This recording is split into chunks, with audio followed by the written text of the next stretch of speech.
Hana POV. Pagkagaling namin ng reception nung araw ng kasal, ay inayos na namin ang mga gamit namin, at kahapon lang ay lumipat na kami ng kondo ni Gavin. Napahimbing ang tulog ko, dahil sa malambot na hinihigaan ko. Nung una nga ay nagtalo pa kami kung sino ang matutulog sa kama at sa lapag, pero sa huli ay nagtabi na lang kami, pero may mahabang unan nga lang na nakapagitna sa amin. Napatayo ako sa gulat nang bigla siyang magpatugtog ng naka-full volume. Nakita ko siyang tawa ng tawa na akala mo mamamatay na siya sa sobrang kasiyahan. Binalingan ko siya ng masamang tingin, dahil pinagtripan lang pala niya ako. Lumapit ako sa kanya na kasalukuyang nahiga sa kama, habang hawak ang tiyan niya, dahil sa katatawa. Sa inis ko sinakyan ko siya at sinabunutan, at isinubsob ang mukha niya sa kama. Kainis ka talaga. Ang sama talaga ng ugali mo. Kainis ka, aatakihin talaga ako sa iyo sa gulat. Sabi ko. Pilit kong pinapakalma ang sarili ko, dahil hindi masama sa akin ang sobrang pagkagalit lalo na ang gulat. Dahil sa sakit ko. Aray Hana, ang sakit. Bitawan mo nga ako. Sabi niya at bigla siyang tumayo, dahil nakapatong ako sa kanya ay na-out of balance ako, kaya napapikit ako dahil alam kong malalaglag ako sa sahig.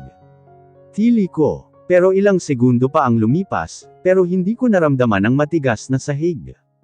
Napadilat ako at bumungad sa akin ang mukha ni Gavin, na 1 inch na lang ang lapit sa akin. Hindi ko alam pero parang kinabahan ako, pansin ko din na ilang segundo na tumigil ang mundo ko. Nagkatitigan kami ng ilang segundo, at naramdaman ko na lang na itinulak niya ko palayo kaya umayos naman ako ng tayo. Parang napipi ako dahil sa nangyari. Pero bakit? Anyway, I came here to give you my rules, sabi ni Gavin pero grabe ang awkward. Okay, sabihin mo na yung rules mo, naiilang na tugon ko, at umayos ng upo sa mga edge ng kama. Rule 1: You can't tell other people that you're my wife except those who attended the marriage ceremony, hindi na naman mahirap sundin yun. Rule 2: I can do whatever I want, and you also do whatever you want, sabi niya. Buti naman fair siya. Rule 3, don't ever approach me everywhere unless it's important. Ang yabang talaga ng isang ito. Hindi naman mahirap gawin yun. Ayaw din naman kitang i-approach anywhere, sabi ko. Rule 4, I can date whoever I want anytime, and you can also date whoever you like, sabi niya. Rule 5, we need to act that we're okay, if my parents, your family, and my siblings accept Kaya, Kensley and her friends are around, sabi niya sa kabinasa ulit ang nakaprint na mga rules niya. Rule 6, don't you dare to fall in love with me. But if you want, don't be worried the floor is willing catch you. Asa naman siyang ma-fall ako sa kanya. Kapal mo din no. Asa ka naman mai-inlove ako sa'yo bakulaw. Baka kay Rex o kaya kay Rem, pwede pa, sabi ko. Mabuti naman. Wala din akong balak na main love sa'yo, insane woman, nakangising sabi niya. Rule 7, kapag nakuha ko na ang faith industry o lahat ng mana ko. Maghihiwalay na tayo. Huwag kang mag-alala hahatian kita, mga 30%, sabi niya. Last rule pala. Rule 8 kapag isa sa atin na fall sa isa't isa, kahit hindi ko pa nakukuha yung mana ko, o kaya hindi pa tapos yung contract. Maghihiwalay na tayo, sabi niya at sinulat ang pangalan ko at pangalan niya, saka nagpirma kaming dalawa. Siya nga pala, bilasan mo na. Magko-commute ka pa, mal-elate ka na sa first class natin, ilok mo tang kondo pag alis mo ha.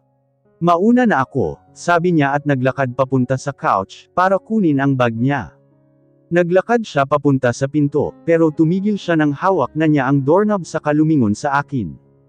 Baka gabihin na akong umuwi, may meeting pa ako kasama ang mga producers ng bagong movie ko. Bago ka matulog ilok mo lahat ng pwedeng ilok, don't worry may susi ako, sabi niya sa katuluyan ng lumabas. Inayos ko ang gamit ko at nagpalit na ako ng uniform. Sinunod ko ang mga bili niya bago ako umalis. Huminga ako ng malalim, dahil simula ngayon, kailangan ko ng masanay na may asawa na akong tao. Kaya mo yan Hana. Sabi ko at tuluyan nang lumabas ng building, at nagsimulang mag-abang ng tricycle papuntang Faith University.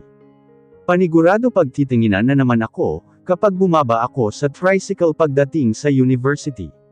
Wala akong magagawa eh. Ginusto kong pumasok sa Faith University. Pinag-shopping pa nga ako ni Ate Kay at Kaya kahapon, para naman daw hindi ako pagtripan ng iba pang mga estudyante sa Faith University. Isa pa, ilan lang kasi ang may alam ng sitwasyon namin ni Gavin. Mga kaibigan lang namin at mga professors lang sa Faith University ang nakakaalam. Dahil na din sa kahilingan ko na itago ang ilang impormasyon ko sa publiko, kung i-announce nila ang marriage ni Gavin. Ayaw kong isipin nyo na sobrang pa-importante ako o kung anuman. Ang sa akin lang ayaw ko ng gulo, lalo na't sikat si Gavin at grabe ang mga fandoms niya. Makakaapekto din kasi sa contracts ni Gavin sa mga TV entertainments ito. Ayaw ko namang maging dahilan ng pagka-terminate ng contract niya. At saka, ayaw ko lang din talaga ng ideya nito. Kung hindi lang hiniling ng nanay ko na mangyari ito bago siya mamatay, ay hindi talaga ako papayag. Ito na lang ang may reregalo ko kay nanay, co-country pa ba ako? Pwede din naman kaming magsama lang ng walang emotional attachments, di ba? We can just simply coexist and live our lives together without minding each other. Napakahalaga sa akin na makatapos ng pag-aaral, at isa ito sa mas sigurado at ligtas na paraan para makamit ko iyon. Hindi ko naman sinasabing sasamantalahin ko ang benefits mula sa kasal namin ni Gavin, pero ito ang mas praktikal na desisyon. Pero ayaw ko pa din namang maging pabigat sa kahit sino man, lalong-lalo na kay Gavin. Kahit pa inis na inis ako sa kanya naintindihan ko din naman siya. Biktima lang din siya kagaya ko. Ang kailangan ko lang gawin ngayon ay makipag-cooperate na lang din. Wala naman na kaming magagawa, kasi natapos na, wala namang mangyayari kung magreklamo ako sa harap ng puntod ni nanay. Hindi naman maibabalik ang buhay niya kung ginawa ko iyon. Ang natatanging magagawa ko na lang sa ngayon, ay intindihin si Gavin at pakisamahan, kahit pa napakasama ng ugali noon. Hindi naman siguro ikakababa ng pagkatao ko ang pakikasama sa kanya. Hindi ba? Bahala na. What will be, will be. 1 week later. Pagdating sa harap ng Faith University ay nagpababa na ako. Iniabot ko ang bayad ko sa tricycle driver, at naglakad papasok ng Faith University. Sumalubong sa akin ang isang security guard at nagbow. Mag-iisang linggo at di pa ako nasasanay sa tuwing nagbibigay galang sa akin ang mga staffs, at employees ng university. Good morning po, young lady, ngumiti ako bilang tugon, at agad na nagpatuloy sa paglalakad. Hindi alam ng mga magulang ni Gavin maging sina Ate Kay na nagta-tricycle lang ako. Naisip ko kasi na mas makakatipid ako, kung hindi ako magbubok ng Grab or Uber. Isa sa perks ng taong lumaki sa hirap ang pagtitipid. At saka, nakakahiya din talaga gastusin ang ibinibigay niya sa akin. Nagpatuloy ako sa pagpasok at pinili kong maglakad sa pathway, mainit kasi. Pero habang naglalakad ako, ay narinig ko ang pinag-uusapan ng mga estudyante na nadadaanan ko. Nakita mo na ba yung news? Alin? Nakinasal na si Gavin. Talaga? Kailan? Kanino? Mga 1 week ago. Pero walang sinabi sa page ng Faith University sa Facebook, kung kanino at hindi din pinakita yung mukha ng bride. Kainggit naman. Pero sana si Sheila Zepeda yun, bagay pa man din sila. Sana nga, hala, late na tayo. Alam na pala nila. Pero hindi nila alam na ako yung bride. Nagpatuloy ako sa paglalakad hanggang sa maakyat ko ang second floor ng main building, kung saan ang room number 12. Huminga muna ako ng malalim bago pumasok sa loob. Nadatnan kong may mga sariling mundo sila. Nandito na pala si Gavin, at nakasalpak lang ang headphone niya sa dalawang tenga niya. Wala siyang pakialam, kahit nakapalibot sa kanya at nagkukwentuhan sila Skenzer. Dumiretso ako sa upuan ko sa kaliwa ni Gavin. Hi Hannah, bati ni Skenzer. Hello, sagot ko. Musta naman yung mga gabi niyo ni Gavin? May nangyari na ba? Napagod ka ba? Tanong ni Gian. Mukhang alam ko ang gusto tambukan nitong lalaking taa. Yang bibig mo Gian ah. Walang nangyari okay. Kilabutan ka nga, sigaw ni Gavin. Bakit? Nagtanong lang naman ako ah. Tsaka hindi ikaw yung tinanong ko ah. Bakit ikaw ang sumagot? Siguro may nangyari talaga sa inyo no? Sabi ni Gian. Sinabi ngang walang nangyari sa amin eh.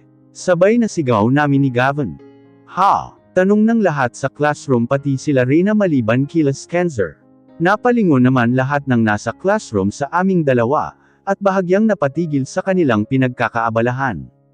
Nagkatinginan kami at agad naman akong nag-iwas ng tingin. Really? Wala pala ha? Bakit sabay kayo? Sabi ni Phoenix na parang nang-aasar pa. Will you shut up or else I'll punch you?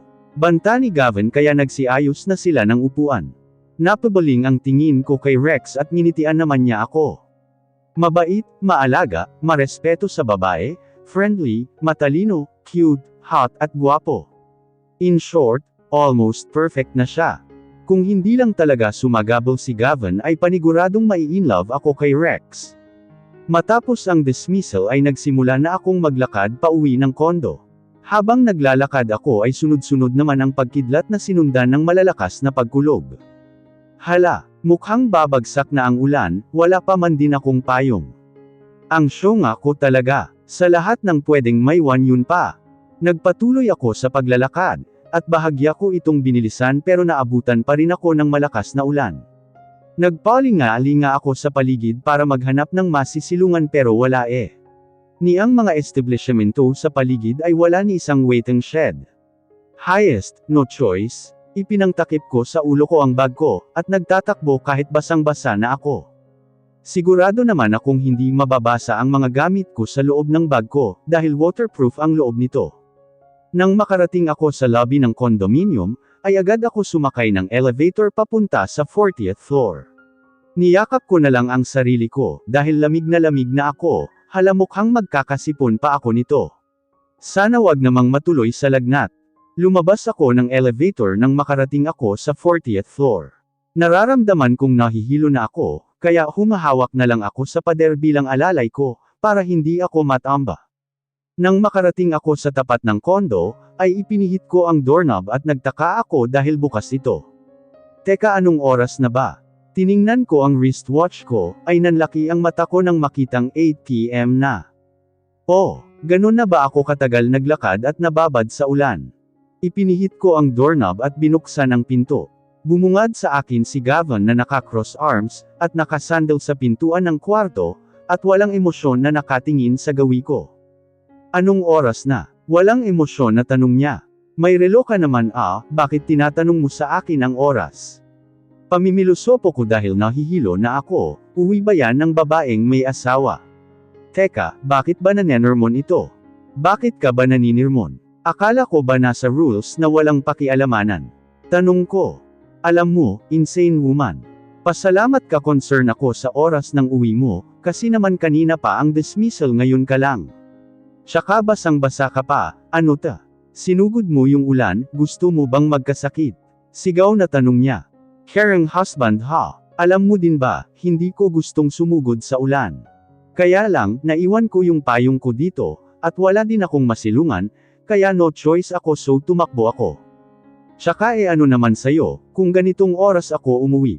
Asawa lang kita hindi kita nanay, kaya wala kang karapatan para sermonan ako, kasi hindi kita pinapakialamanan sa mga ginagawa mo, okay?